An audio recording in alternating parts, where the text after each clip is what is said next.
week after last weekend's loss? Solid. We don't vary much. We had a pretty strong review on Monday, but no stronger than we normally do. We probably spent a little bit more time talking to the players about how we let the opposition do what they want for 10 minutes in the third quarter, and they got a pretty solid reminder that they're actually closer to getting some good results than they realise, and take little patches per quarter or a 10-minute patch in the third quarter through the last 3 or 4 weeks.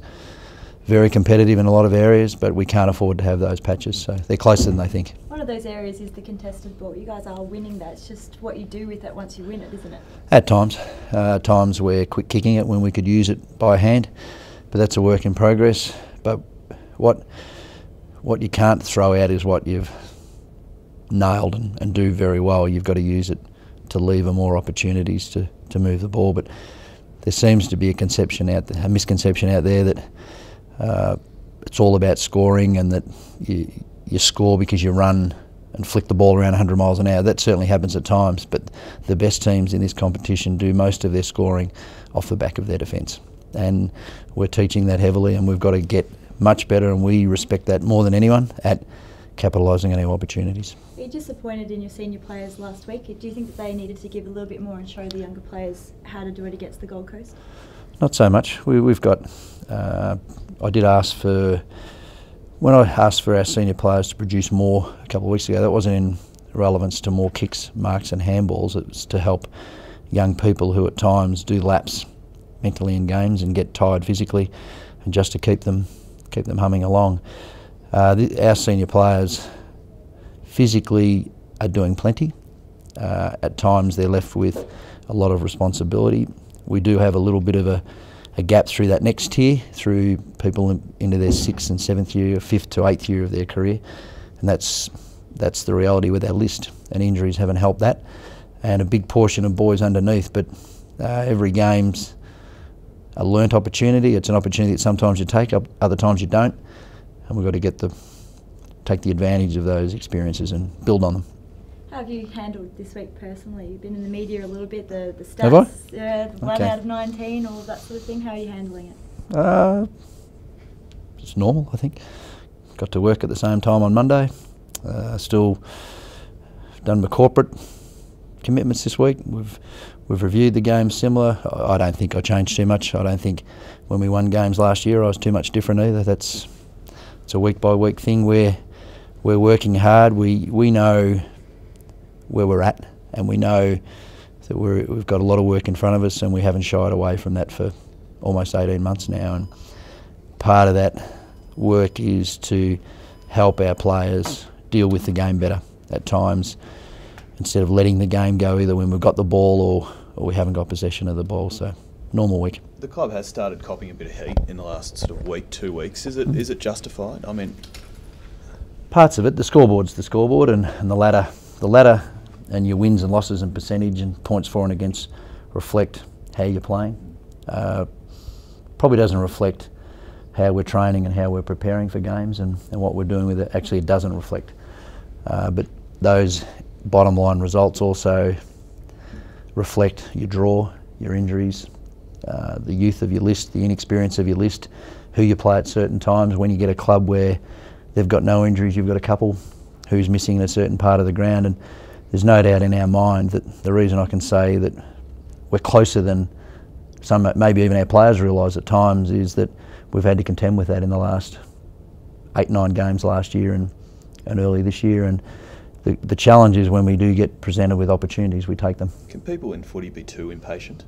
Yeah, but they can. But you also are entitled to comment on what you see and what you read. As long as stats, you can do a lot of things with stats. You can reinforce things, you can refute things, you can drive home a message. It's more combining them with what you see and the vision, and understanding that young players at times have lapses in games where they disappear. And if you look at a game as late as 4 days ago up in the Gold Coast, we take our opportunities more in the first half. It's possibly a different result. We get better at closing the game down quicker in the third quarter. It's probably a better result.